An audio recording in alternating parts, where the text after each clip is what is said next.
Nei giorni scorsi si è tenuto a Bali, in Indonesia, il vertice del G20, dove G20 sta per Group of 20, il gruppo dei 20. Al vertice ha partecipato anche Klaus Schwab, il fondatore del World Economic Forum. In realtà lui è intervenuto in un incontro a margine del vertice, è la cosiddetta conferenza economica del B20, il Business 20, gli affari 20. Ho trovato il discorso integrale, che dura più di 12 minuti, nel sito del Il Giornale d'Italia, pubblicato questa mattina. La traduzione e i sottotitoli sono di Mia, M-I-I-A. È doveroso citare il traduttore, perché chi mi segue sa benissimo che io a volte faccio queste traduzioni e vi garantisco che non è facile e richiede tantissimo tempo, quindi i miei più vivi complimenti, perché fare una traduzione di un video di 12 minuti non è facile. Excellencies, distinguished participants of this very important meeting, let me first congratulate the government, the President Government of Indonesia for exercising such a great hospitality for all of us who are here. I would also like to express my admiration for the quality of the preparation of this B20 meeting. It reminds me, actually, in 2010, I proposed to the chair of the G20 at that time, the Korean chairmanship, to integrate a strong business dimension into the deliberations of the G20, because I deeply believe into the multi-stakeholder concept, which means we all have to work together. Corporations, of course, governments, civil society, to address the big issues in our world. Let me just make 4 remarks related to generating growth through innovation. First, of course, if we look at all the challenges, we can speak about a multi-crisis, an economic, a political, a social, an ecological, an institutional crisis. But actually, what we have to confront is a deep, systemic, and structural restructuring of our world. And this will take some time. And the world will look differently after we have gone through this transition process. Politically, the driving forces for this political transformation,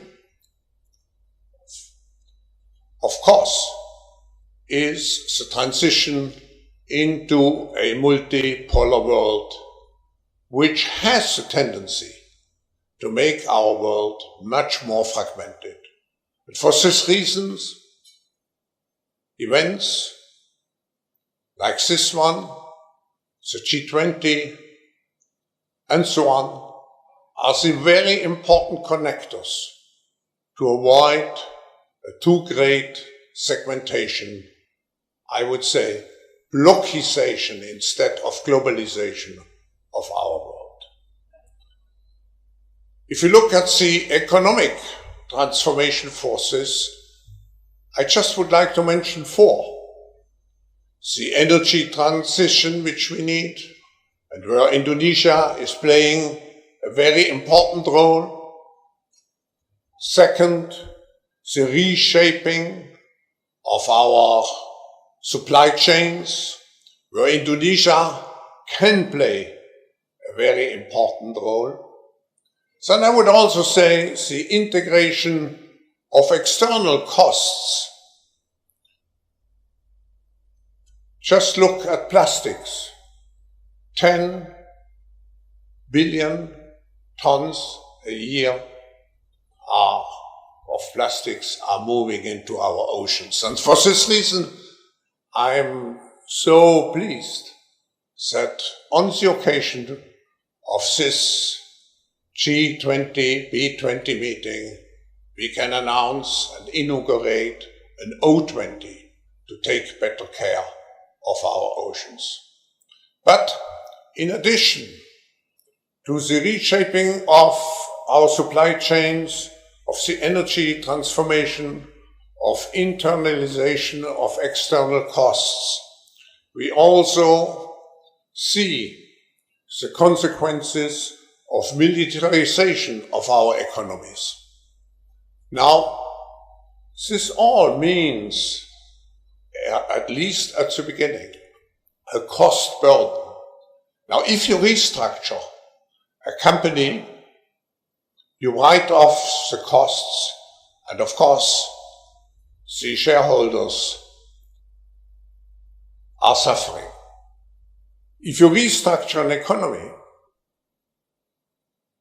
the result is a reduction of income, of disposable income, which can lead to extensive social tensions, which we see in our world developing now.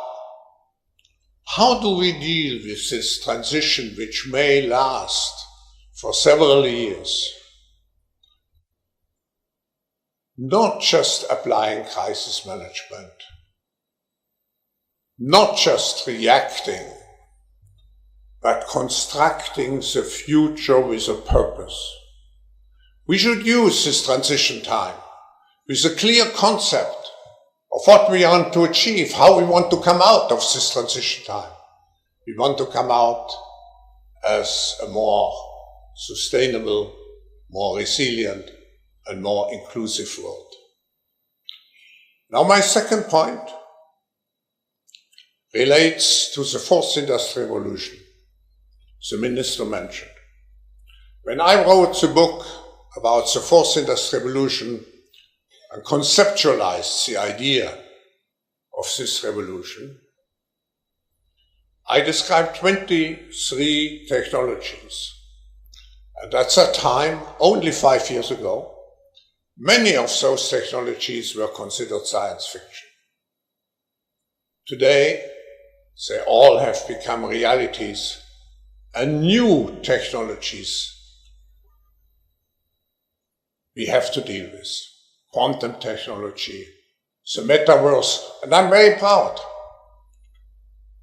that Indonesia is again one of the countries which wants to ride at the forefront of those developments of the fourth industrial revolution. What makes the fourth industrial revolution different? 3 things. First, it's the scope. Contrary to earlier technological innovation, it doesn't deal with 1 or 2 innovations. It's a whole panoply of technologies which interact and which completely will change how we produce, how we consume, how we communicate. But the second element is the speed. And if you look at technological revolutions, it usually goes in the form of an S-curve. And just now, we are at the inflection point to exponential development. And technology will change completely what we are doing at this present time. And not only what we are doing, and that's another change, it will change and it will have an impact on even who we are.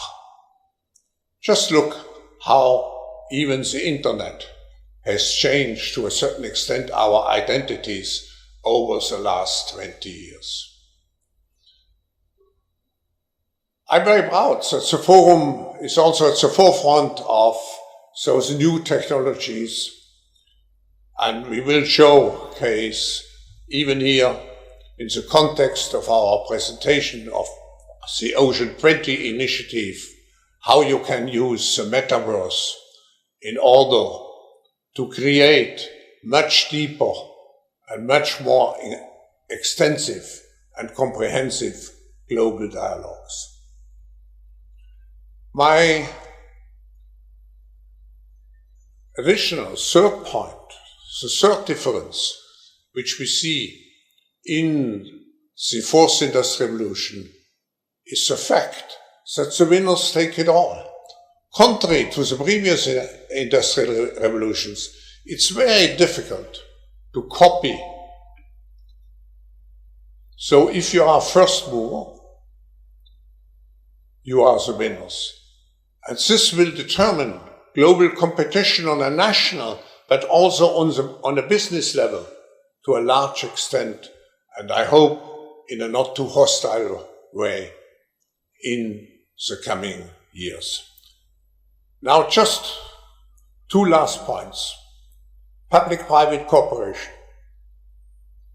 Today, some people would say until 2 years ago, until the crisis hit,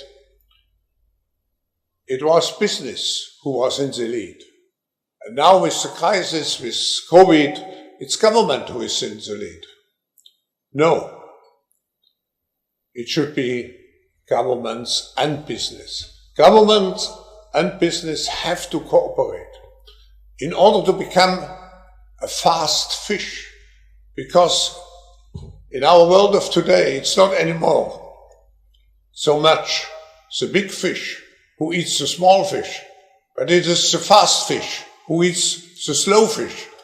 And in order to be a fast fish and a big fish, hopefully, like Indonesia, you have to have two co-pilots, business and governments. My last point relates to trust.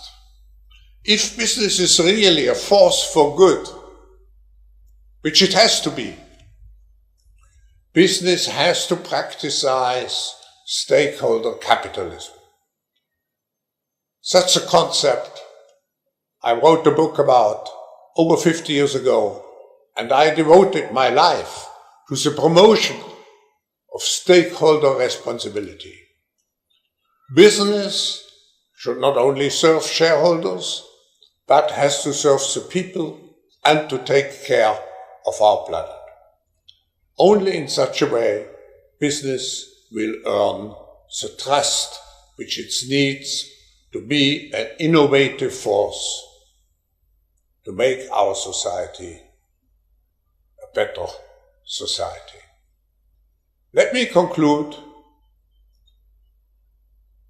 When we look into the future, we can be full of confidence if we adhere to three concepts: innovative transformation, innovation, and cooperation. Thank you. Thank you, Professor Schwab. E questo è quanto. Ora farò un video più breve nel quale vi mostrerò lo spezzone più importante e lo commenteremo assieme. Voi che idea vi siete fatti di tutto questo? Fatemelo sapere in un commento. Se ti è piaciuto lascia un grande like e se non l'hai ancora fatto iscriviti al canale.